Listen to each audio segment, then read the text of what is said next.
All right, so let's go ahead and decorate this a little bit.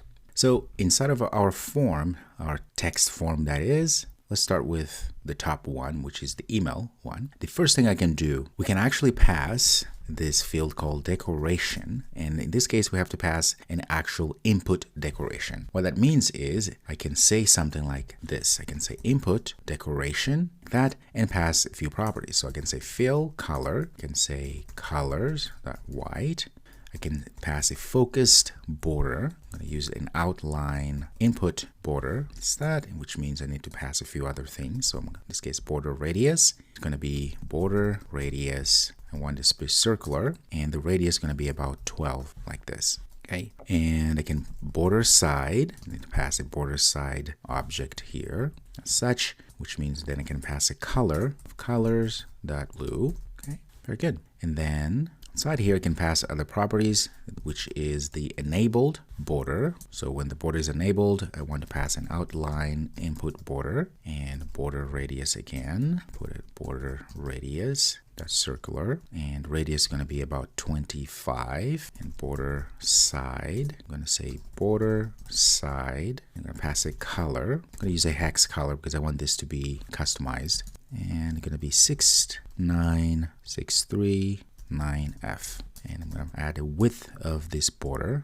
of about 2.0. And I can also add a label text. I can go ahead and say enter email, and I can also say hint text, what shows to hint the users. I can say john@me.com, something like this. Okay, let's save this. And voila, you can see it looks way nicer. So if you click, look at that. It has the enter name or enter email, and there's a hint. And this one doesn't do anything because we haven't done anything. Now, here's the thing. Because we understand that we are wanting to use the same input decoration that we added to this top field, to the one at the bottom, and many others, you know what we need to do right now, which is we should obviously extract this input decorator into its own class so we can then call it whenever we want that. Yes, if you thought that way, that's correct.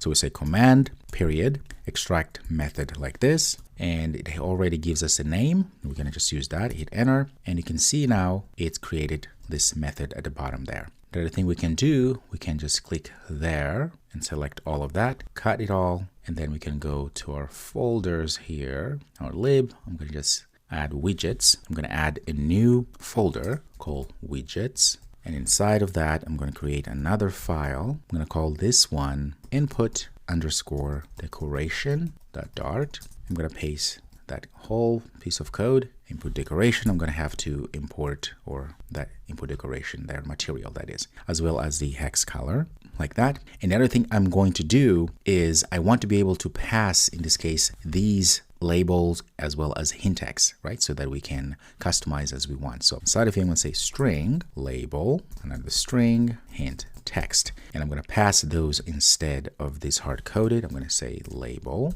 and this is going to be hint text like this.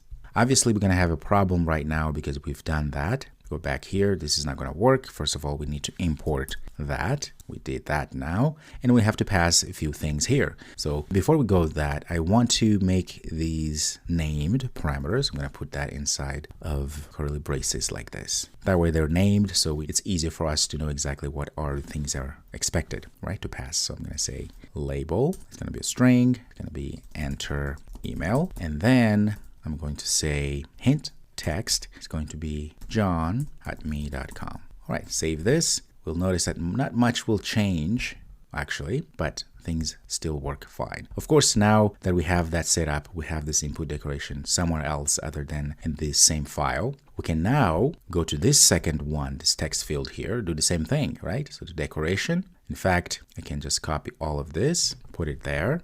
Now this is going to be a password, which means I'm just going to get rid of this and say password, and I don't need a hint text whatsoever. But one thing I also want to make sure is that I can actually add a property called obscure text and make it true. To obscure text means we want to make sure that the text is not seen just like a password, right? When we try to type in a password, we want to make sure that nobody can see what we're typing. So that is indeed the property we need to add. And there we have it. And just like that, ladies and gentlemen, you can see now we're passing this build input decoration. We can use that anywhere we want because we've separated it away from any class. So it's not attached to a class, any particular class, and we can use it whenever we want. So that's really handy. And voila, you can see now we have this very nice form that is something to talk about. All right. Next, we're going to add a button here, which is going to be a sign-in button. So still inside of our Get Started page, and we have our hello. We're going to deal with that later. Let's make sure still inside of our column here. Let's give ourselves a little bit of space-sized box there. I'm going to give a height of about 20. And then I'm going to add a text button such. And for a child, it's going to be a text that will say sign in like that. Enter. I'm going to move this again, select everything and Alt or Option arrow down. It's going to be a little bit tough. Let me go like this first. I think that's going to help. All right. Okay. Let's style this button a little bit. So style, I'm going to use text button, style from, so primary again, the colors, white, and then padding. You can actually add padding here, edge insets, about 15 all around. Pass a shape, rounded rectangular border, and we need to pass a border radius, which is going to be border radius circular, and pass the radius is going to be about 4. And then background color, colors that amber, it's a good color, my favorite, I believe. Text style, it's going to be again text style, and font size is going to be, let's give it about 18. Okay, let's save that. Voila. Nice button. All right, we're making real good progress. So what we need to do now is we are going to actually extract this form into its separate class, okay, just to refactor everything. So again, command, period, and extract widget. That is, we're going to call this what? We're going to call this login form. Hit enter, and you can see it did all of the work for us. This is so great, right? It extracted everything. Now it's just a login form. It knows that it needs to pass a form key, email, text controller, password, and so forth. How awesome. And of course, it extracted it all to the bottom here, and it created all of these fields, everything for us. We didn't have to type anything out. Right. How cool is that? Again, what I'm going to do now, I'm going to extract this all the way out, which means I'm going to put that in a different class, a different file that is. So I'm going to cut that and go to widgets and create a new file. This is going to be login form.dart. I'm going to paste all of in. Of course, we need to import the necessary libraries. Going to have some issues here. Got to import that. And everything is fine. Now we have to change, obviously, something here because this is going to complain. First of all, we need to import that package. And there you have it. Let's save this. If all goes well, we should see no difference in terms of what we are supposed to see, but at least we'll know that everything is formatted, everything is good. Look at this. This is great. All is still working perfectly.